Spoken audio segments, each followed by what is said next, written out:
Perhaps it was to alleviate the strain that he repeated in a calm voice Gray's Elegy in a Country Churchyard. He appeared to dwell with a peculiar feeling in the last line in the following stanza. The paths of glory lead but to the grave. On reaching the end of the poem, he said, Gentlemen, I would rather have written those lines than take Quebec. As they approached their landing spot, they heard a sudden call from a French sentry. Who goes there? France, replied one of Wolfe's officers who spoke French. To which regiment? De la Reine, was the response, and thinking the boats were under the control of Frenchmen carrying provisions to Montcalm, the sentry let them pass. Later, when challenged by another sentry, the same English officer said in French, Provision boats! Don't make a noise, the English will hear us. Finally, they arrived at the location now known as Wolfe's Cove and landed there. The 24 volunteers climbed up the path in the darkness, and upon reaching the top, surprised the small number of Frenchmen stationed there and quickly overpowered them. It was with much difficulty that Wolfe's army succeeded, by seizing hold of trees and bushes, in getting to the top with muskets, cannons, and supplies. At daybreak, Wolfe chose the Plains of Abraham as the battlefield, a high stretch of land extending along the river just above the town. The brave Montcalm, in doubt and perplexity, had spent a sleepless night pacing to and fro. When told of the landing of the English troops, he rode up from his camp to see what was going on. Amazed at the silent wall of red presented by the English army drawn up in battle array, he said, This is a serious business. Wolfe, anxious but calm, rode to and fro, inspiring his soldiers with confidence. Victory or death was their watchword, for in case of failure, retreat was impossible. By 10 o'clock, the French were in the line of battle, ready for the onset. With loud shouts they rushed upon the English, but the latter, waiting quietly until the enemy was only 40 paces away, met them with a withering fire that strewed the ground with dead and dying men. While the French were wavering, the English fired another deadly volley, and then with victorious shouts rushed headlong upon the confused ranks. The battle raged on with unyielding ferocity, and Wolfe was right in the midst of it all. As he led his men in a charge, a bullet pierced his wrist. Swiftly he wrapped his handkerchief around the wound and pressed forward, only to be struck once again by another bullet, this time a fatal one. 4 of his comrades carried him to safety, offering to fetch a surgeon, but Wolfe refused, knowing that his time had come. Moments later he heard the cry, "They run! See how they run!" and asked, "Who runs?" "The enemy, sir. Egad, they give way everywhere," came the reply. In his final moments Wolfe uttered, "Now God be praised, I will die in peace." Montcalm too met his end with the bravery of a hero. Shot through the body, he was supported by his comrades as they made their way through the town. Despite the cries of distress and pity from his friends, Montcalm reassured them, saying, "It's nothing, it's nothing. Don't be troubled for me, good friends." Upon learning that he had only a few hours left to live, he exclaimed, "Thank God, I shall not live to see Quebec surrendered." A few days later, Quebec fell to the English, resulting in the loss of all French possessions in North America, save for 2 small fishing islands in the Gulf of St. Lawrence. The last French war came to a close with the signing of the Treaty of Peace in Paris in 1763. France relinquished all territory between the Mississippi River and the Rocky Mountains to Spain, including the town of New Orleans, which controlled navigation of the Mississippi. Canada and all territory east of the Mississippi were ceded to England. With this final blow, Wolfe had weakened the French hold on North America to such an extent that they were forced to surrender practically all they had there. Chapter 12, Patrick Henry and the Stamp Act. With the fall of Quebec, France lost control of nearly all the land in North America that she had gained through the bravery and determination of her explorers. England benefited from this loss, but soon faced a much greater misfortune: the loss of all her colonies east of the Appalachian Mountains and along the Atlantic coast. Shortly after the end of the last French War, under the leadership of the dim-witted King George, England began treating the colonies with such injustice and oppression that they were forced to take up arms in self-defense to secure their rights as free people. This led to the American Revolution, which began in 1775 and ended in 1783. The story of how this revolution came to be is one of the most fascinating chapters in our history. Let us now follow the events that led to its outbreak. After the end of the last French War, England found itself heavily in debt. As much of this debt had been incurred in defense of the English colonies in America, King George III believed that the colonies should help bear the burden. Furthermore, as he intended to send them a standing army for protection, he deemed it wise to levy a tax on them to support it.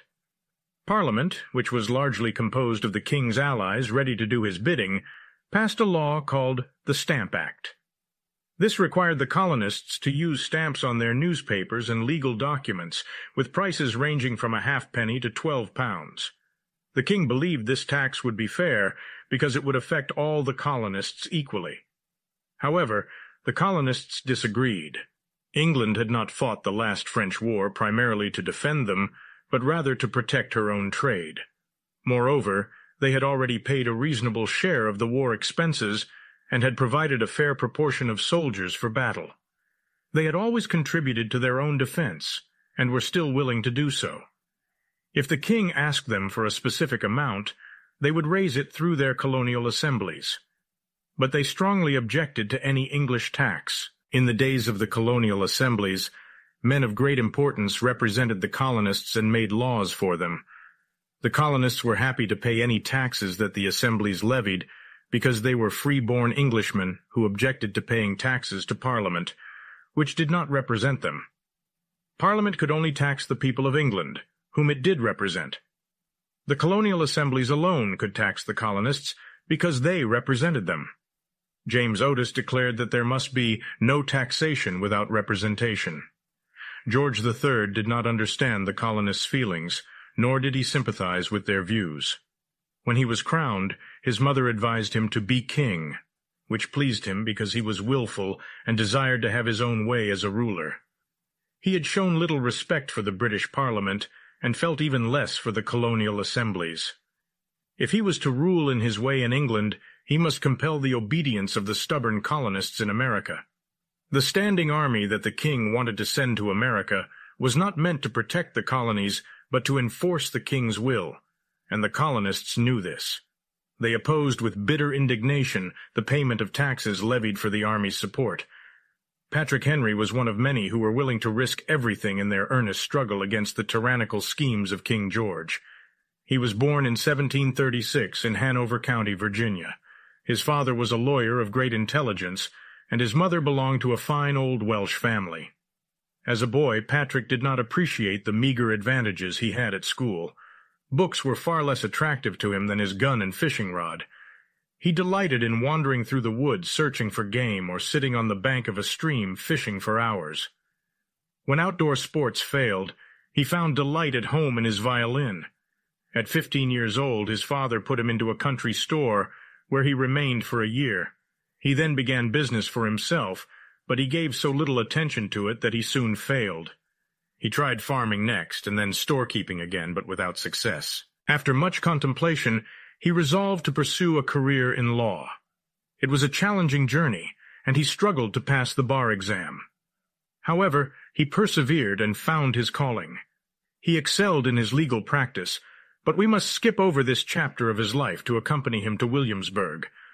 In 1765, he traveled to Williamsburg to attend the Virginia House of Burgesses session, where he had been elected as a member, shortly after the English Parliament passed the Stamp Act. During this period, we can envision our protagonist riding on horseback towards Williamsburg, carrying his papers in his saddlebags. According to John Eston Cook, he was 29 years old, tall but stooping, with a stern expression, small blue eyes that twinkled peculiarly, and a brown wig without powder. He wore a peach-blossom coat, leather knee-breeches, and yarn stockings. Williamsburg was in a state of great turmoil, and it was a time of grave uncertainty. What should be done about the Stamp Act? Should the people of Virginia submit to it and remain silent? Should they urge Parliament to repeal it, or should they openly defy it? Most of the members were wealthy planters, men of dignity and influence. They referred to England as the mother of the colonies, and were so loyal that the idea of war was repugnant to them. Separation from England was not even a consideration. However, Patrick Henry was eager for swift and decisive action. He hastily wrote a series of resolutions on a blank leaf taken from a law book and presented them to the Assembly. One of these resolutions declared that the General Assembly of the colony had the sole right and power of imposing taxes in the colony. A fiery debate ensued, during which Patrick Henry, aflame with fury, rose to address the Assembly. His speech culminated with these electrifying words: "Caesar had his Brutus, Charles I his Cromwell, and George III. Treason! Treason!" shouted voices from the tumultuous gathering. Pausing for a moment in a fearless stance, the young orator calmly added, "May profit from their example. If this be treason, make the most of it." The resolutions were passed. It was a great victory for the young speaker, who now became the darling of the people. As he was leaving the chamber at the end of the session, one of the common folk slapped him on the back, saying, "Stick with us, old buddy, or we're done for." The defiant tone struck by Patrick Henry at this time reverberated throughout America, and encouraged the colonists to unite against the oppressive taxation imposed upon them by the stubborn and misguided King George. But the English people as a whole did not support the king. Many of them, including some of England's wisest statesmen, believed he was making a grave error in attempting to tax the Americans without their consent. William Pitt declared in a stirring speech in the House of Commons, "Sir, I am glad that America has resisted. 2,000,000 people so devoid of all the sentiments of liberty as to willingly submit to being slaves would have been suitable instruments to enslave the rest." In the decade following the passage of the Stamp Act, events in America progressed rapidly. Some of these we will delve into more deeply later. Suffice it to say that the colonial merchants refused to import goods as long as the Stamp Act was in effect. That this action caused the merchants, manufacturers, and ship owners in England to suffer significant financial losses. That these merchants and ship owners immediately implored Parliament to repeal the Stamp Act, and that Parliament did indeed repeal it 1 year after its enactment. 10 years after Patrick Henry's stirring speech at Williamsburg against the Stamp Act, the people of Virginia found themselves once again stirred to their very core. King George, through the machinations of Parliament, had dispatched a force of 3,000 soldiers to Boston to quell the unruly populace of Massachusetts and force them to obey his commands.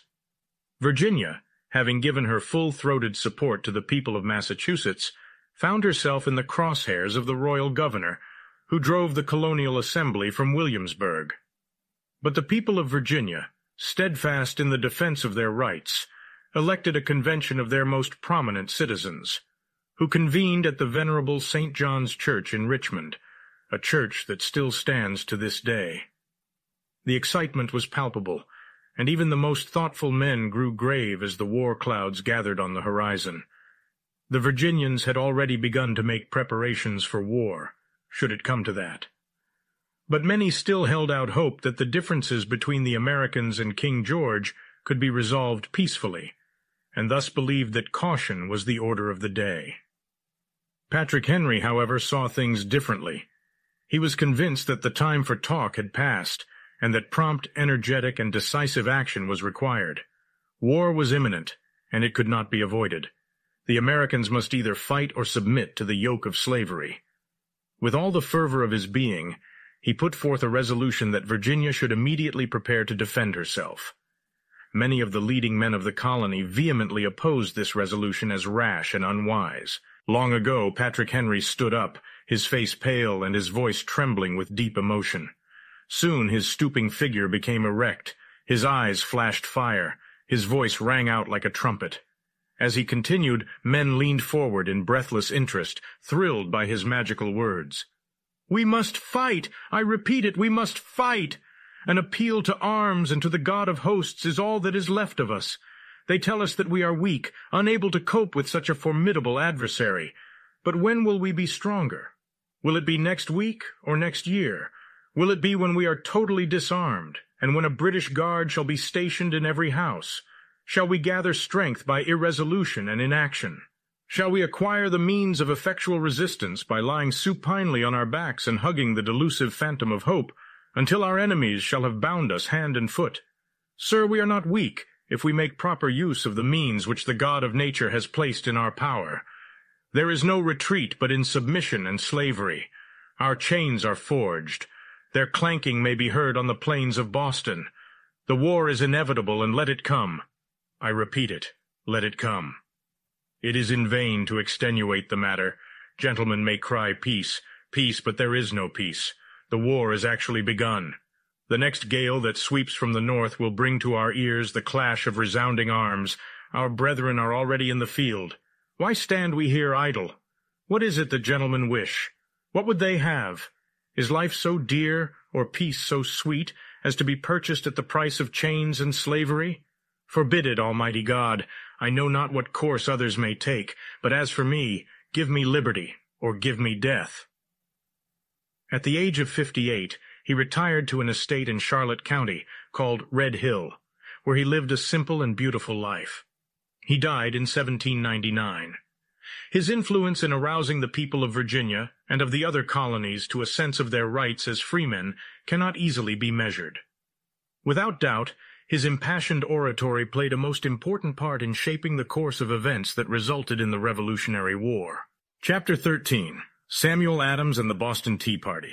In the great state of Virginia, led by the fiery Patrick Henry, the people rose up against King George's Stamp Act. But the Virginians were not alone in their opposition to the English king.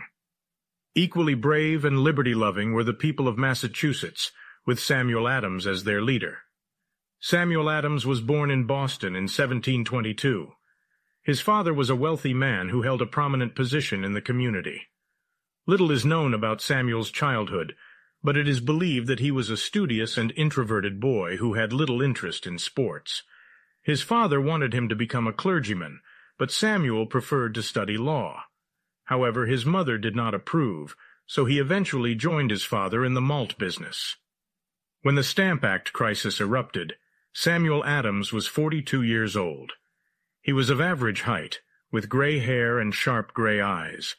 Although his hands trembled with age, he was in good health. Like Patrick Henry, he was not skilled in business, and he eventually lost most of the property his father had left him. Samuel Adams soon abandoned private business and devoted himself to public life.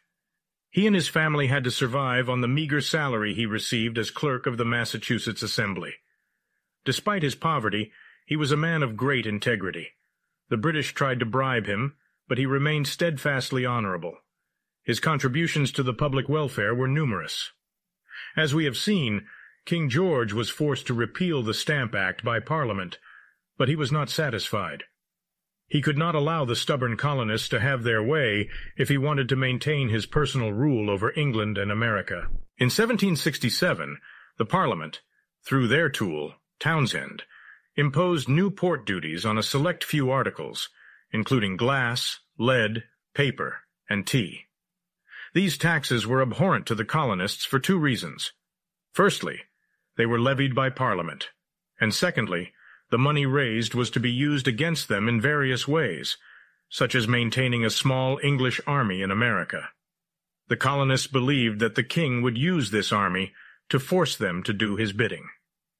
The opposition to these new taxes was just as fierce as it had been against the Stamp Act. Samuel Adams, a prominent figure in Boston and Massachusetts, believed that only slaves would submit to such high-handed oppression. He urged the people to refuse to import any goods from England, as long as the new taxes were imposed by Parliament. They agreed, and this caused great harm to English merchants, as it had done 2 or 3 years prior. Naturally, these merchants suffered heavy losses and begged for a repeal. However, the king was unable to comprehend the Americans. He had not been able to coerce them thus far, so he made a shrewd attempt to outsmart them. Parliament removed all the new taxes except for the one on tea, influenced by the king's belief that there must be one tax to maintain the right to tax. If he could get the Americans to submit to paying any tax, no matter how small that Parliament might levy, he would have won. The king not only removed all taxes except for the one on tea, but also made arrangements for Americans to buy their taxed tea cheaper than it could be bought in England, and even cheaper than they could smuggle it from Holland, as they had been doing. The king had great faith in this foolish scheme, arguing that the Americans would buy their tea where they could buy it cheapest, and then they would be trapped. However, this was a colossal blunder, as we shall now see. The East India Company made arrangements to transport shipments of tea to the cities of Boston, New York, Philadelphia, and Charleston. Upon arrival, the citizens of New York and Philadelphia refused to allow the tea to be unloaded, and in Charleston it was stored in damp cellars, causing it to spoil. However, in Boston, where the Tory Governor Hutchinson was determined to fight for the king, a most thrilling event occurred, the renowned Boston Tea Party. On a serene Sunday morning, November the 28th, 1773, the Dartmouth, one of 3 tea ships en route to Boston, sailed into the harbor. The townsfolk were attending services in their respective churches. Word of the Dartmouth's arrival spread like wildfire, and soon the streets of old Puritan Boston were bustling with activity, despite it being the Sabbath. Fearing that the tea would be unloaded, the Committee of Correspondence hastily convened and secured a promise from Benjamin Roch, the owner of the Dartmouth, that the tea would not be unloaded before Tuesday. The following day, a massive town meeting was held in Faneuil Hall, the cradle of liberty, with 5,000 men in attendance. However, the crowd overflowed the hall, necessitating a move to the Old South Church. During the meeting, Samuel Adams posed the question, "Is it the unwavering determination of this assembly that the tea shall not only be returned, but that no duty shall be paid on it?" The men responded with a resounding yes. Samuel Adams and the people of Boston and the surrounding towns were resolute in their decision that the tea would not be unloaded. Governor Hutchinson was equally determined that it would be. The governor held the upper hand, as according to the law, the vessels could not return to England with the tea unless they received clearance from the Collector of Customs or a pass from the governor himself. However, neither the Collector of Customs nor Governor Hutchinson would budge. The struggle persisted for 19 days, becoming increasingly bitter with each passing day. With an unyielding determination to prevent the tea from being unloaded, even if it meant fighting, the people of Boston appointed men armed with muskets and bayonets to keep watch over the tea ships day and night. 6 couriers were ready to mount their horses, which they kept saddled and bridled, and gallop into the countryside to alert the people. Sentinels stood watch in the belfries of the churches, ready to ring the bells at a moment's notice. Beacon fires were prepared on the hilltops surrounding the town. The morning of December the 16th had arrived, and with it the possibility of a violent confrontation. If the tea remained in the harbor until the 20th day, the revenue officer would have the legal authority to seize it by force. Angry men from the surrounding towns poured into the streets of Boston, shaking their fists in frustration. By 10 o'clock, over 7,000 people had gathered in the Old South Church and the surrounding streets. They were waiting for Benjamin Roch, who had gone to get a clearance from the collector. When he returned, he informed the crowd that the collector had refused to grant the clearance. The people demanded that he obtain a pass from the governor, but Roch was afraid for his safety. He set out to find Governor Hutchinson, who had retreated to his country home in Milton. The meeting adjourned for the morning. At 3 o'clock, a large crowd once again filled the Old South Church and the streets outside, waiting for Roch's return. It was a critical moment. Would the governor grant the pass? If not, would the revenue officer be allowed to seize the tea and land it the next morning? The tension was palpable. But then, in the midst of the suspense, John Rowe spoke up. "Who knows how tea will mix with salt water?" he asked. The crowd erupted in applause, and the masses outside the church joined in. As the daylight faded into darkness, candles were lit. Shortly after 6 o'clock, Benjamin Roch returned to the church with a pale face. "The governor has refused to grant a pass," he announced. The crowd murmured angrily, but soon fell silent when Samuel Adams stood up and declared, "This meeting can do nothing more to save the country." It was a clear and unmistakable signal. Suddenly a war cry pierced the air, and a group of 40 or 50 men, disguised as Mohawks, burst through the door and raced down Milk Street towards Griffin's Wharf, where the tea ships were anchored. The moon shone bright, illuminating the scene for all to see. Onlookers watched as the Mohawks broke open 342 chests and dumped the tea into the harbor. There was no chaos, only perfect order. This event, known as the Boston Tea Party, was a significant step towards the Revolution. Samuel Adams, the mastermind behind the plan, was nearly alone in his desire for independence at the time. He has since been rightfully dubbed the father of the Revolution. Adams's influence on America extended far beyond the Tea Party. His patriotism remained steadfast until his death in 1803, at the age of 81. Though not an orator like Patrick Henry, Adams's actions spoke louder than words, much like Lincoln and Washington. His life was one of distinguished service to his country. Chapter 14. Paul Revere and the Battle of Concord and Lexington. After the Boston Tea Party, affairs became more serious than ever in Massachusetts. As punishment for the rebellious colonists who dared to oppose their royal master, the English authorities closed the port of Boston to all trade and made General Gage the military governor of Massachusetts. One of the first acts of the new governor was to dismiss the colonial assembly, depriving the people of their right to make laws and subjecting them wholly to the will of the king. The colonists felt this to be an outrage upon free government and immediately organized a new governing body, which they called a provincial congress. With John Hancock as its president and Samuel Adams as its leading spirit, this congress began at once to make rapid preparations for war. It called for an army of 20,000 men who were to be ready at a moment's notice to march to any point of danger. These first soldiers of the Revolution, thus hastily mustered, were called Minutemen. Meanwhile, General Gage, who was in command of 3,000 British troops in Boston, had received orders from England to seize John Hancock and Samuel Adams as traitors. General Gage knew that Hancock and Adams were staying for a while with a friend in Lexington. He had also learned through his spies that the Minutemen had collected some cannon and military stores in Concord, 18 miles from Boston.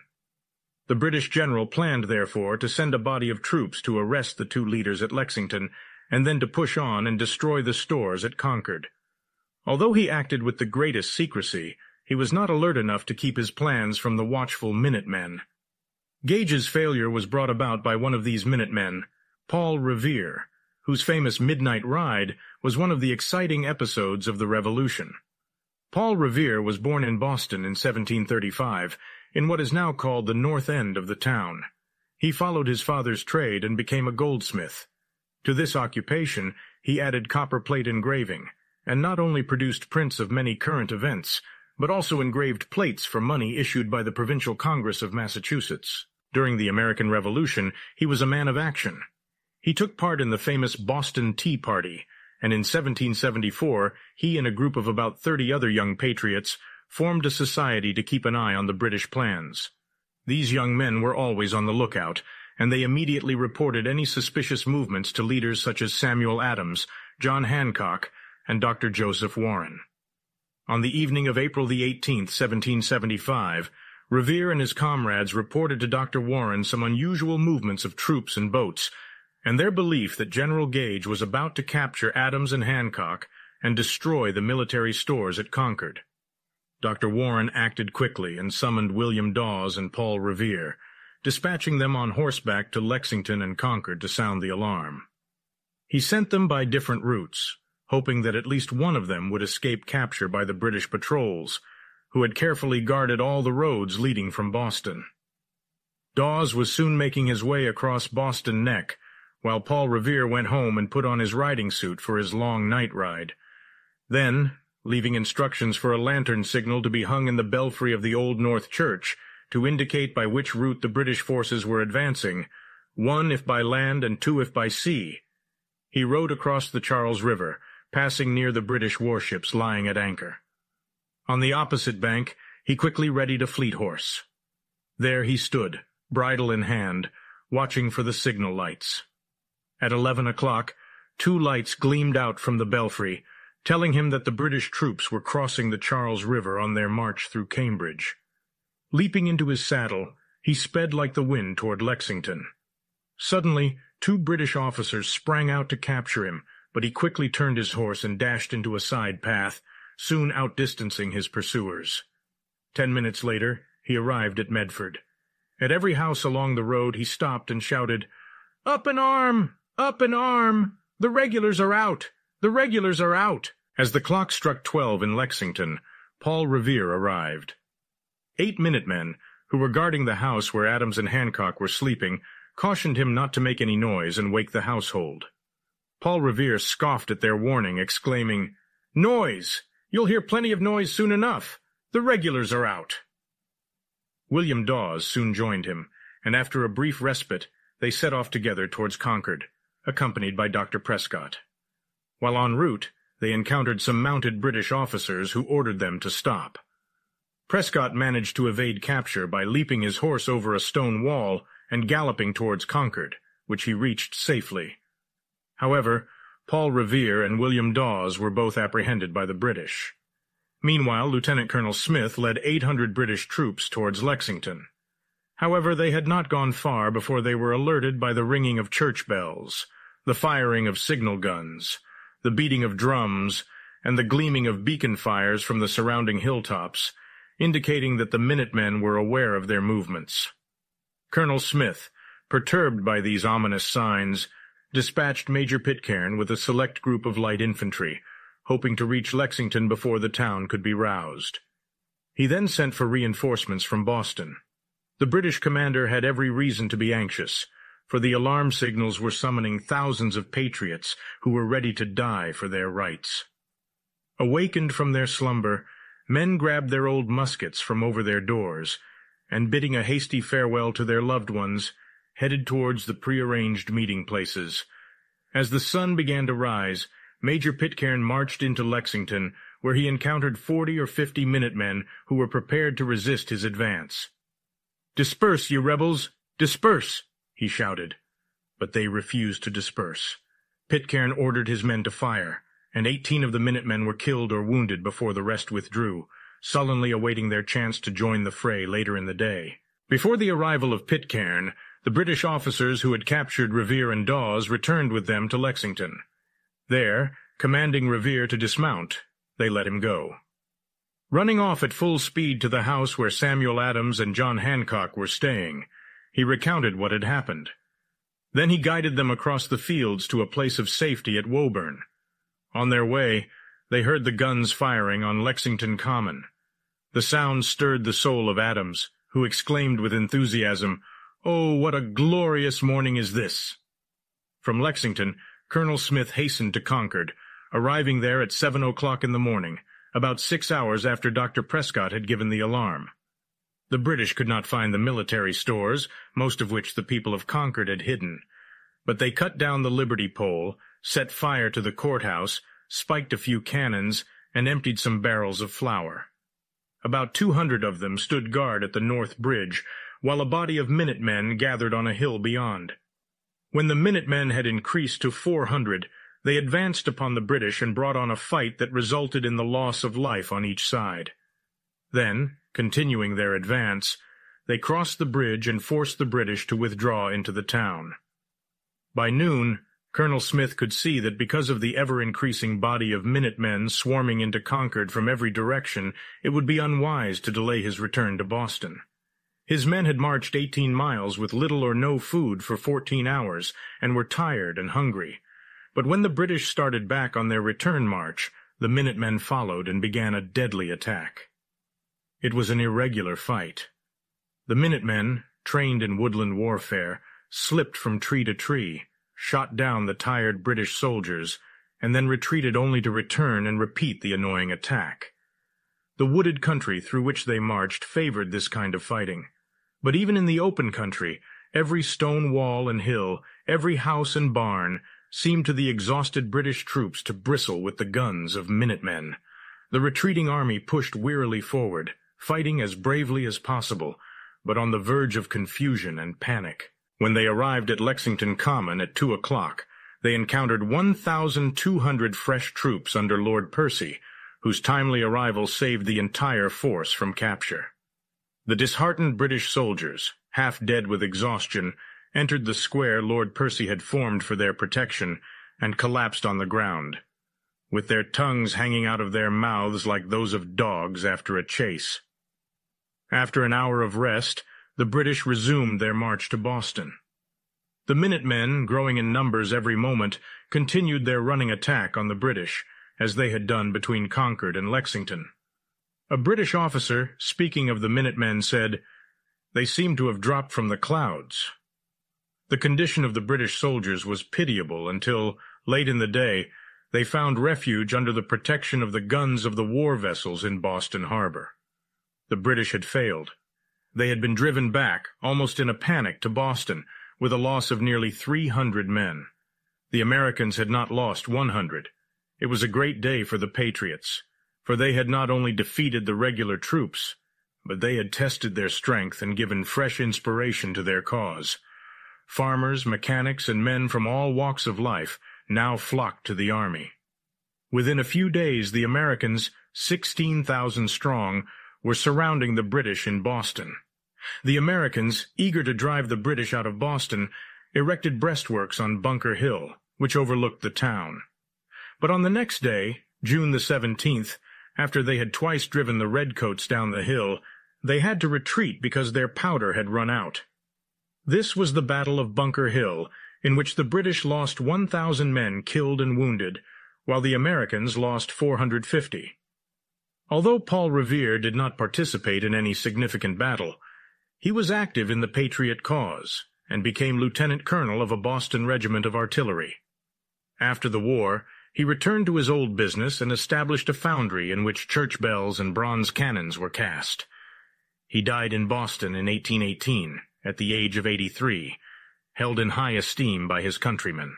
Chapter 15. Benjamin Franklin and Aid from France. American independence, a feat achieved after a grueling struggle, was the result of the bravery of many men who fought on the battlefield. However, some never shouldered a musket or drew a sword, yet exerted a powerful influence for the good of the patriot cause. One such man was Benjamin Franklin. Franklin was born in Boston in 1706, the 15th child in a family of 17 children. His father was a candle maker and soap boiler who intended to make a clergyman of Benjamin. At the age of 8, he was sent to a grammar school to prepare him for college. Despite making rapid progress, his father took him out of school before the end of his first year due to the expense. He was then enrolled in a school where he could learn more practical subjects such as writing and arithmetic. However, the latter proved to be a challenge for him. At the age of 10, he had to work in his father's shop, cutting wicks for candles, filling molds with tallow, selling soap, and running errands. Despite his dislike for the business, he was faithful in doing everything that his father's business required. His industry, combined with his love for good books and his thirst for knowledge, went a long way in making up for his lack of formal education. He spent most of his free time reading and saved his money to build a small library. Although he longed to become a sailor and explore the sea, his father wisely refused to let him go.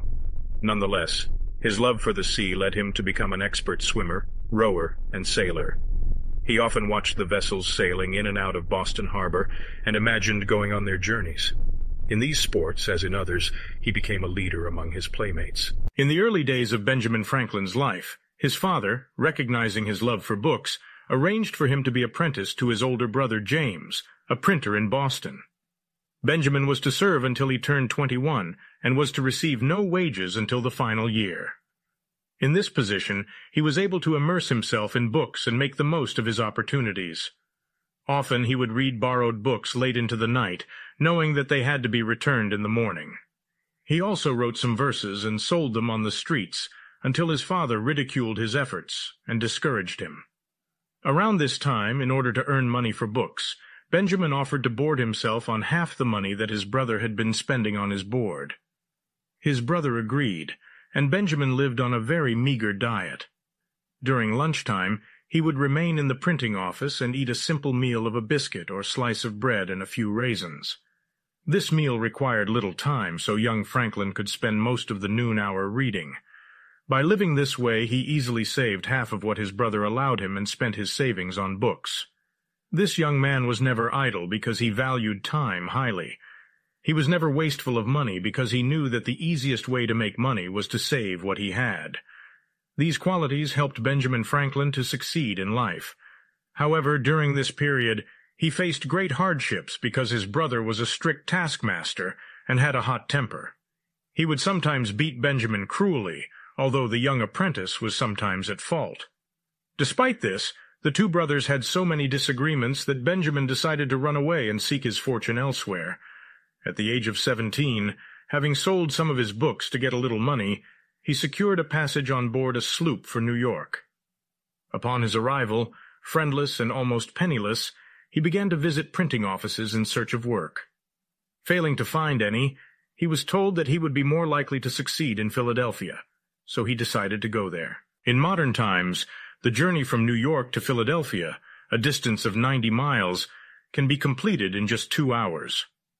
However, during the time of Benjamin Franklin, there were no railroads, and the journey was much more challenging.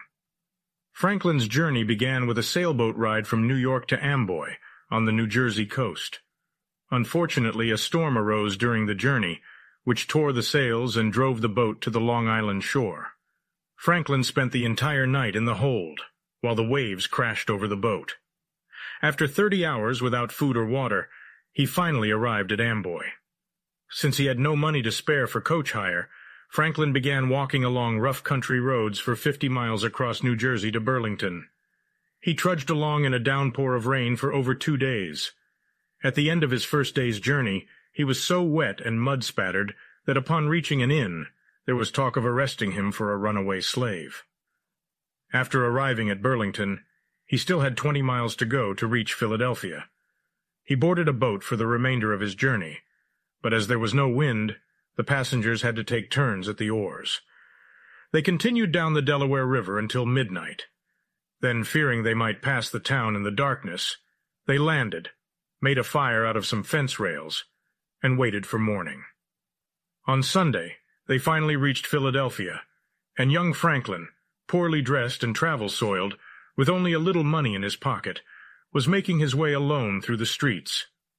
Despite his appearance, he was cheerful and full of hope.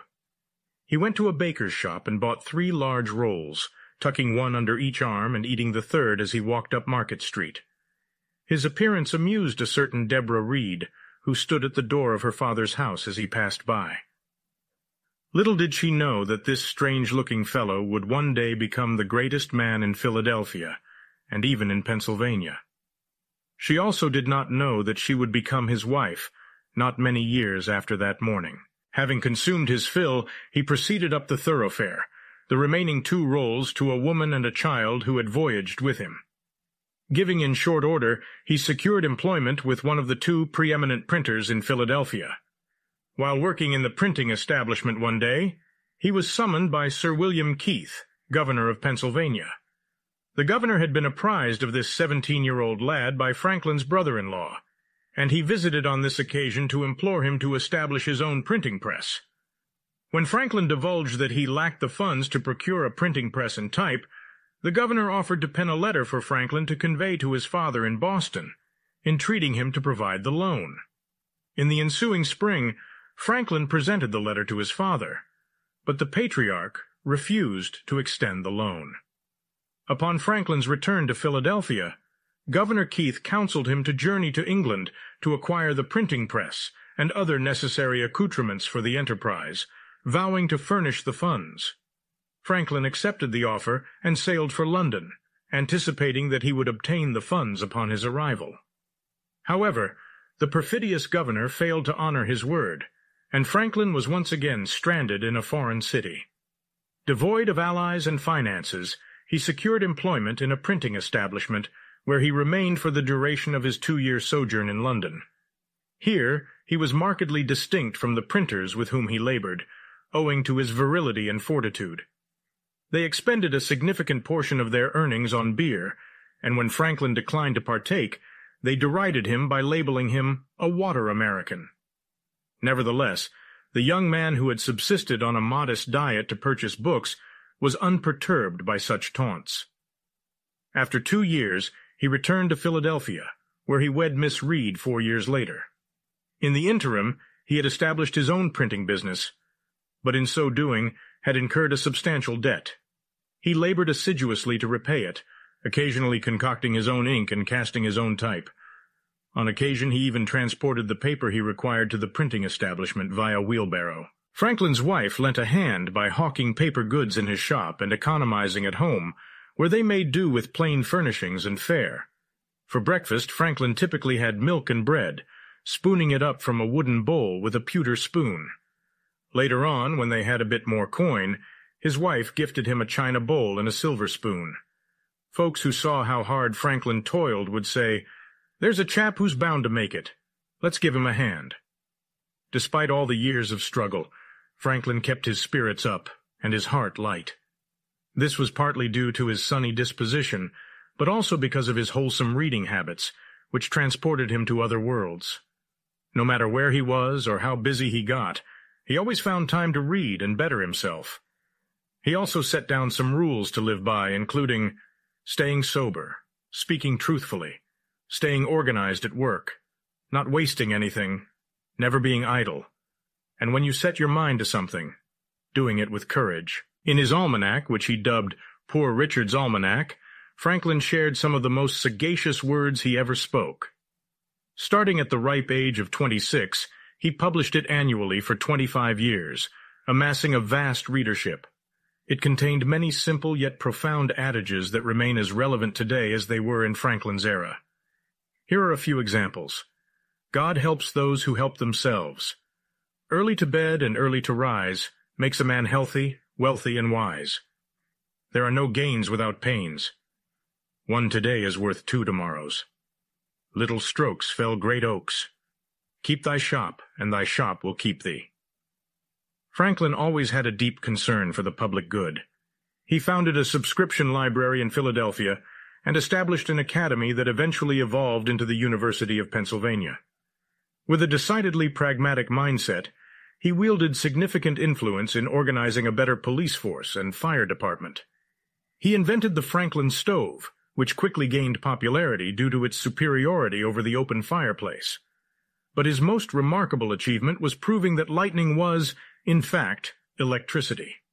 Before Franklin's discovery, scientists had learned how to store electricity in a device called a Leyden jar. However, Franklin was curious about the lightning that illuminated the sky during thunderstorms. To investigate, he crafted a kite out of silk and attached a small iron rod to it. He then fastened a hemp string to the kite and iron rod. One day, as a thundercloud approached, Franklin ventured out with his young son and stood under a shelter in an open field. He fastened an iron key to one end of the hemp string and tied a silken string to it, which he held in his hand. Since electricity cannot pass through silk, he used this silken string to protect himself from the electric current. As the kite soared high into the sky, Franklin watched with bated breath. After a while, the fibers of the hemp string began to move, and he drew sparks of electricity from the key by placing his knuckles near it. He was overjoyed, for he had proven that the lightning in the clouds was the same electricity that scientists could create with machines. It was a momentous discovery that catapulted Benjamin Franklin into the limelight. The most prestigious universities in Europe bestowed upon him the title of doctor, and he was now regarded as one of the greatest men in the world. Franklin's contributions to his country were numerous, but we shall only touch upon a few.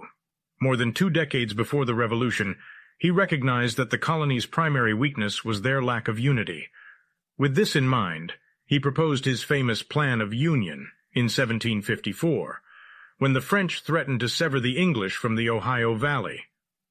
Although it failed, it paved the way for the colonies to unite in their struggle against King George and the English Parliament. 10 years after proposing the Plan of Union, Franklin was dispatched to England during the Stamp Act controversy to make a valiant effort to prevent its passage. Although he was unsuccessful in his mission, he later played a significant role in securing the Stamp Act's repeal. Upon returning from England 2 weeks after the Battle of Lexington and Concord, he immediately became a prominent figure in the Revolution. He was one of the 5 individuals appointed to draft the Declaration of Independence, and during the debate over that remarkable document, he uttered the famous words, "Yes, we must indeed all hang together, or assuredly we shall all hang separately."